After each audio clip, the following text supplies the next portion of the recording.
Oxygen नहीं था, दवाइयां नहीं थी,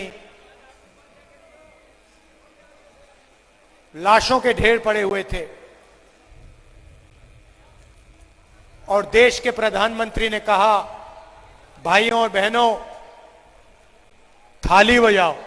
पहले कहा थाली बजाओ, उसके बाद जैसे आपके मोबाइल फोन की लाइट ऑन है, नरेंद्र मोदी जी ने कहा लाइट ऑन करो मोबाइल फोन की।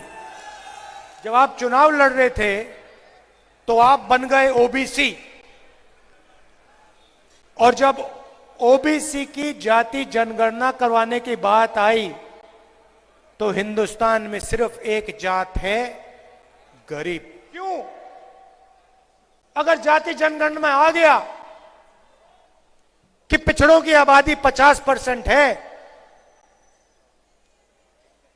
तो फिर भागीदारी 1%, 5% की कैसे रहेगी?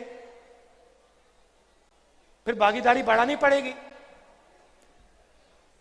इसलिए मेरे भाषण के एकदम बाद, पार्लियामेंट हाउस में भाषण देने के एकदम बाद नरेंद्र मोदी जी कहते हैं हिंदुस्तान में जात नहीं है, सिर्फ एक जात है, वो है गरीब।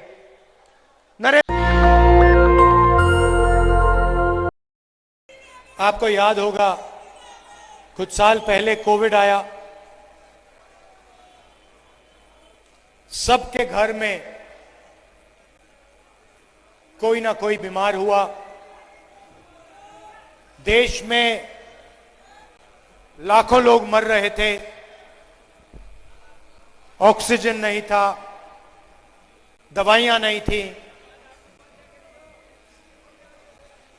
लाशों के ढेर पड़े हुए थे और देश के प्रधानमंत्री ने कहा, भाइयों और बहनों थाली बजाओ।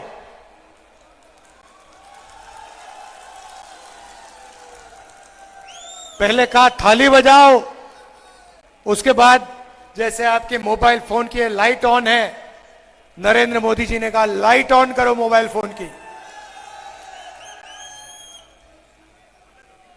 गुजरात में हमने पता लगाया, तकरीबन 3-3.5 लाख लोग कोविड के कारण मर गए। वो दिल्ली में नरेंद्र मोदी थाली बजवा रहे थे, लाइट लगवा रहे थे। राजस्थान में कांग्रेस पार्टी की सरकार ने भीलवाड़ा मॉडल लाए, बीमार लोगों को घर में भोजन दिलवाया, फूड पैकेट दिलवाए। यूथ कांग्रेस के लोग, कांग्रेस के कार्यकर्ता ऑक्सीजन सिलेंडर निकाल के ढूंढ के निकाल के लाए। राजस्थान के अस्पतालों में कोविड के मरीजों की रक्षा हुई, सही दवाई मिली। यह फर्क है। हम काम कर जाते हैं, उनके सिर्फ खोखले शब्द हैं। नरेंद्र मोदी जी ने आपसे वायदा किया था 15 लाख रुपए का बैंक अकाउंट में देने का, मिल गया? नहीं मिला ना? आपको और मिलेगा भी नहीं कभी। मगर भाइयों और बहनों, 14.5 लाख करोड़ रुपए, 14.5 लाख करोड़ रुपए नरेंद्र मोदी ने हिंदुस्तान के अरबपतियों का कर्जा माफ किया। आपको 15 लाख रुपए नहीं दिए, उनको 14.5 लाख करोड़ रुपए उठा के दे दिए। आपने देखा होगा नरेंद्र मोदी के भाषण में, पहले जहां भी वो जाते थे कहते थे मैं ओबीसी वर्ग का हूं। याद है? याद है? नरेंद्र मोदी ओबीसी है, मैं ओबीसी वर्ग का हूं। कुछ दिन पहले भाषण दिया, भाषण में कहते हैं भाइयों और बहनों, हिंदुस्तान में सिर्फ एक जात है, वो है गरीब। अच्छा, जब आप चुनाव लड़ रहे थे तो आप बन गए ओबीसी, और जब ओबीसी की जाति जनगणना करवाने की बात आई तो हिंदुस्तान में सिर्फ एक जात है, गरीब। भाइयों और बहनों, हिंदुस्तान में आपके मुताबिक कितने ओबीसी हैं? क्या आबादी होगी ओबीसी की हिंदुस्तान में? कितनी होगी? कम से कम 50%। कोई नहीं जानता इस देश में पिछड़े लोग कितने हैं, कोई नहीं जानता, किसी को नहीं मालूम। कोई कहता है 50%, कोई कहता है 52%, कोई कहता है 55%, किसी को नहीं मालूम। आप कहोगे तो क्या हुआ? अगर पिछड़ों को अपनी आबादी नहीं मालूम तो क्या? इसमें क्या बड़ी बात है? मैं आपको बताता हूं। देश को एमएलए और एमपी नहीं चलाते। किसी भी बच्चे से पूछ लो, 10 साल के बच्चे से पूछो क्या करना चाहते हो, आपको बताएगा आईएएस में जाना चाहता हूं। बताएगा नहीं बताएगा? सारे में भारत जोड़ो यात्रा में मैं चला कन्याकुमारी से कश्मीर, बच्चों से पूछो क्या करना चाहते हो, कहते हैं आईएएस, आईएएस में जाना चाहता हूं। कहो क्यों?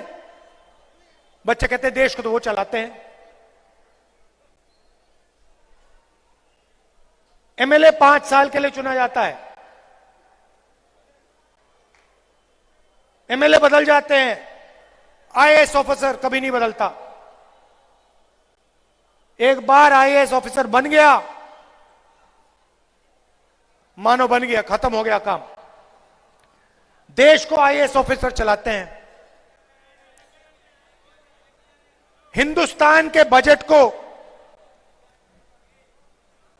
90 लोग बांटते हैं। Secretary to government of India, cabinet secretary, secretary to government of India, 90 लोग हिंदुस्तान का हर रुपया बांटते हैं। स्वास्थ्य में कितना जाएगा, राजस्थान कितना आएगा, शिक्षा में कितना जाएगा, आर्मी को कितना मिलेगा, वायुसेना को कितना जाएगा, सारे के सारे निर्णय 90 लोग लेते हैं।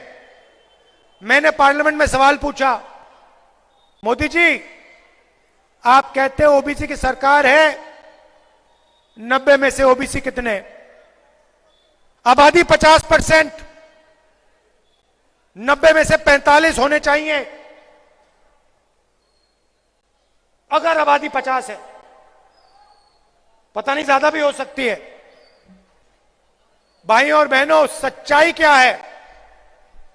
सच्चाई है कि 90 में से 3 ओबीसी वर्ग के। और अगर हिंदुस्तान की सरकार 100 रुपए खर्च करती है तो 5 रुपए का निर्णय पिछड़े ऑफिसर लेते हैं। दलित कितने? दलित भी 90 में से 3। और अगर हिंदुस्तान की सरकार 100 रुपए का निर्णय लेती है तो दलित 1 रुपया का निर्णय लेता है। आबादी 50%, भागीदारी 5% ओबीसी की। आबादी तकरीबन 15%, भागीदारी 1%।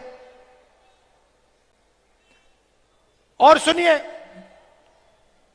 आदिवासी वर्ग, हिंदुस्तान का बजट 100 रुपए का,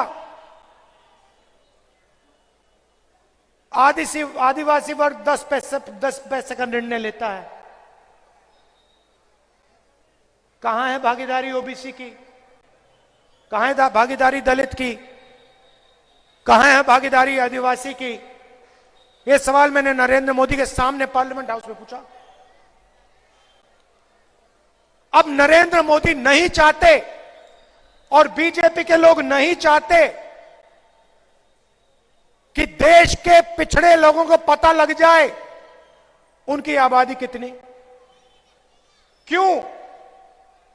अगर जाति जनगणना में आ गया कि पिछड़ों की आबादी 50% है, तो फिर भागीदारी 1% 5% की कैसे रहेगी? फिर भागीदारी बढ़ानी पड़ेगी।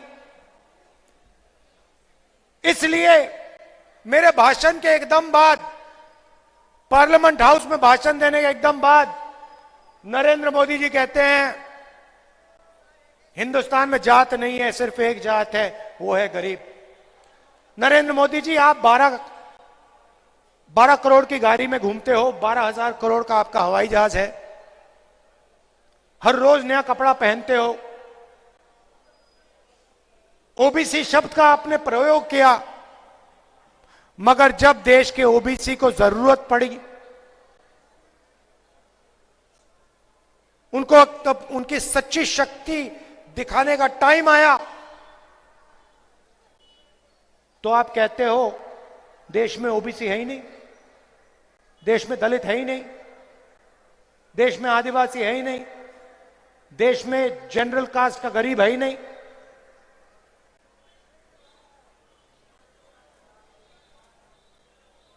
एक और बात समझिए, हम हर स्टेट में किसान का कर्जा माफ करते हैं, हर स्टेट में। यहां पे किसान का कर्जा माफ हुआ, 50% ओबीसी वर्ग है। मतलब जितना पैसा हमने किसानों का कर्जा माफ किया, उसका आधा पैसा ओबीसी वर्ग को मिला। यहां पे 25 लाख रुपए स्वास्थ्य में हम आम जनता को देते हैं। राजस्थान एक प्रदेश है जहां स्वास्थ्य का अधिकार है। कोई भी ऑपरेशन करवाना हो, कैंसर हो जाए, दिल का दौरा पड़ जाए, वाल्व बदलना हो, स्टेंट लगानी हो, घुटना बदलना हो, रिप्लेस करना हो, एक पैसा नहीं देते आप लोग। मैं तो गहलोत जी से पिछली मीटिंग में कहा 25 लाख रुपए गहलोत जी कम है, इसको बढ़ाइए थोड़ा। अब ये जो 25 लाख जाता है, 50% ये ओबीसी के जेब में जाता है। 50% आबादी है, 50% पिछड़ों के जेब में जाता है। गैस सिलेंडर हम गरीबों को देते हैं, 500 रुपए का गैस सिलेंडर, 50% पिछड़ों को फायदा होता है, दलितों को होता है, आदिवासियों को होता है, गरीब जनरल कास्ट के लोगों को होता है। अंग्रेजी स्कूल खोलते हैं, 50% पिछड़ों को फायदा होता है। मगर जब नरेंद्र मोदी जी ने 14 लाख करोड़ रुपए कर्जा माफ किया, अरबपतियों का माफ किया, उसमें से पिछड़े कितने थे? दलित कितने थे? आदिवासी कितने थे?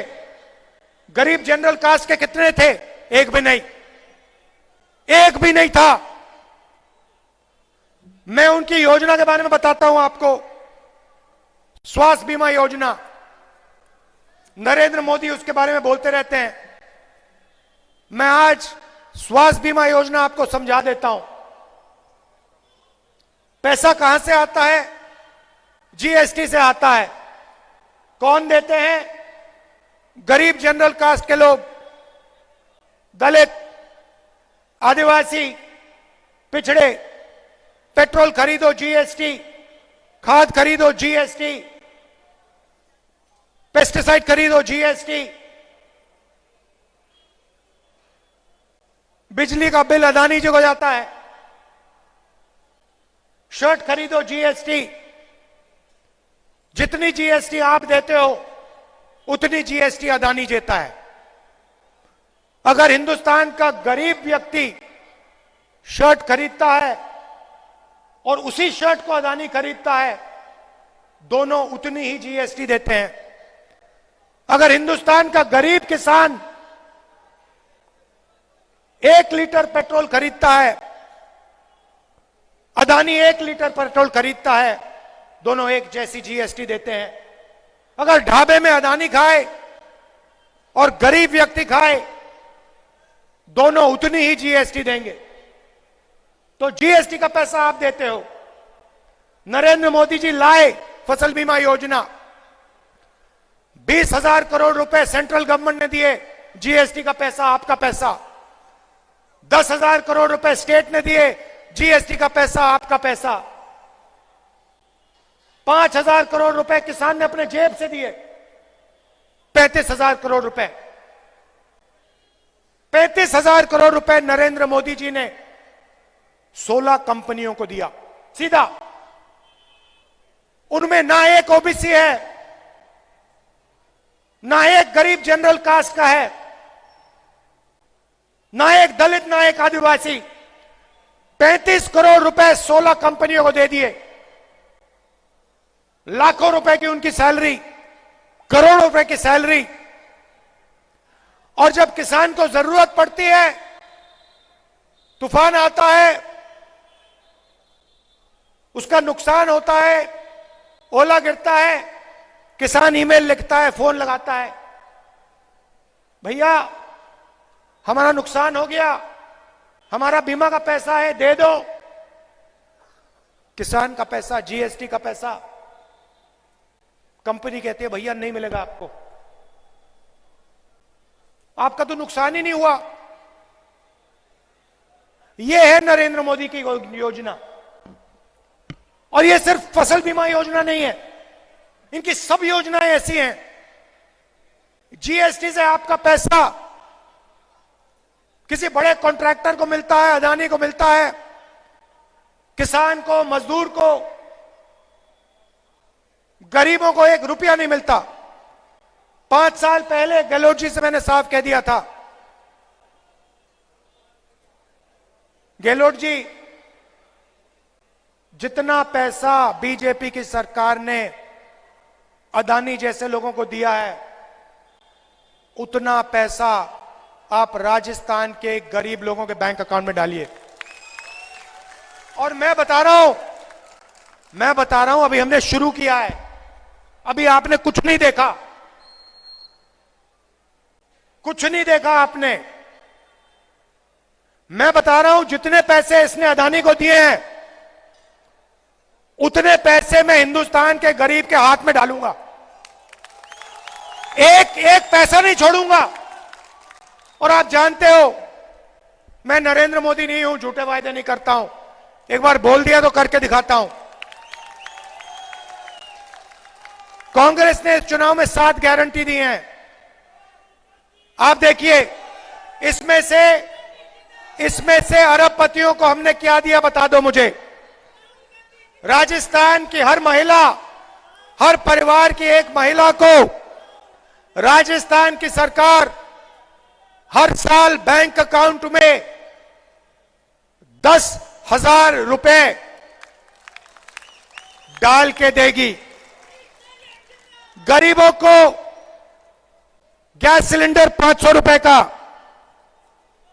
अदानी जी 1400 रुपए का देते हैं, उसमें से 700 रुपए कहां जाते हैं आप जानते हो, किसकी जेब में जानते हो आप जानते हो, बताने की जरूरत नहीं है। शिक्षा में अंग्रेजी स्कूल का हमने जाल बिछा दिया। हमारा लक्ष्य है कि आने वाले समय में राजस्थान के सारे बच्चे इंग्लिश मीडियम स्कूल में पढ़े।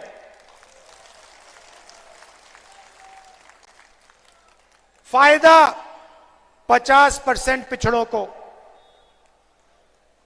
आप बीजेपी के किसी नेता से पूछ लो, आपको बताएंगे भैया हिंदी सीखो, अंग्रेजी मत सीखो। सिर हिला रहे हैं आप, सही बोला ना? हिंदी सीखो, अंग्रेजी मत सीखो। अरे क्यों ना सीखे? किसान का बेटा अंग्रेजी क्यों ना सीखे? मजदूर का बेटा अंग्रेजी क्यों ना सीखे? क्योंकि वो चाहते हैं कि किसान का बेटा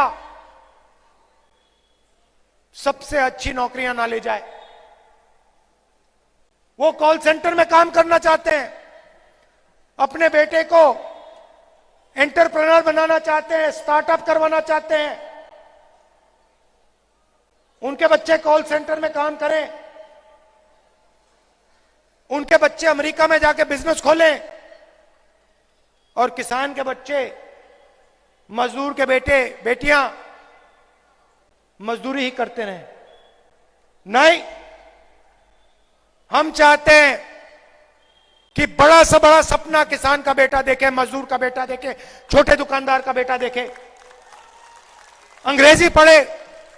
एक ऐसा दिन आए जब मजदूर का बेटा अमेरिका में जाके बिजनेस खोले, अमेरिका की कंपनी में जाके काम करे, करोड़ों रुपए की सैलरी पाए।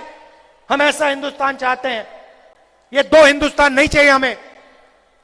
एक तरफ किसान मजदूर खून पसीना दें अपना, दूसरी तरफ 5-10 उद्योगपति हवाई जहाज में उड़े,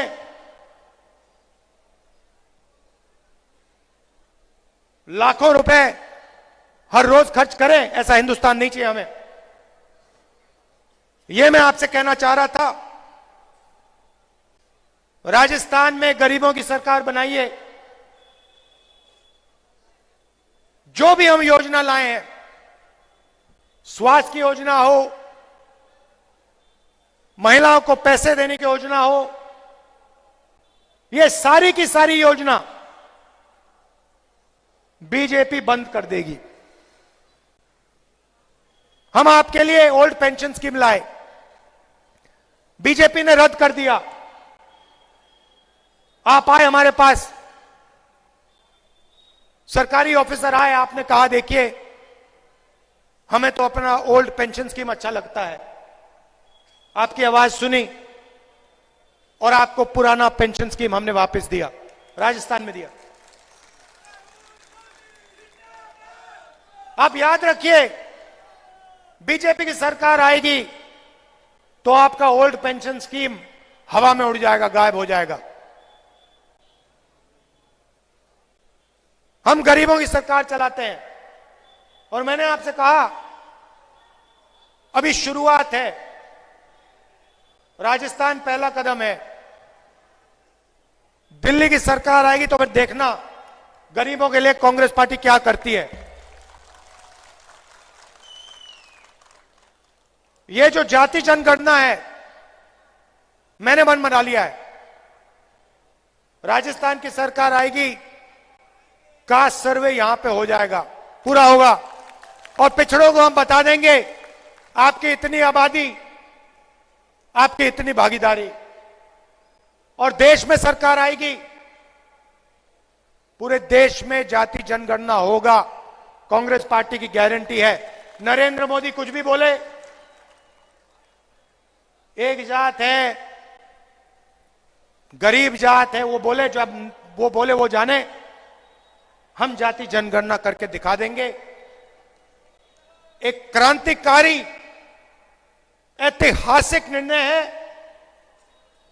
जैसे सफेद क्रांति हुई थी, हरी क्रांति हुई थी, देश बदल गया, वैसे ही जाति जनगणना के बाद दूध का दूध, पानी का पानी हो जाएगा, देश बदल जाएगा। आप सब आए, इसके लिए दिल से धन्यवाद। नमस्कार, जय हिंद। नेशनल दस्तक की आपसे गुजारिश है कि अगर इसको बचाना चाहते हैं तो नेशनल दस्तक को सब्सक्राइब करने के लिए रेड कलर के सब्सक्राइब बटन को दबाएं, फिर बेल आइकन की घंटी दबाएं नेशनल दस्तक को बचाने के लिए बहुत जरूरी है कि हर खबर को शेयर करें, लाइक करें, कमेंट जरूर करें।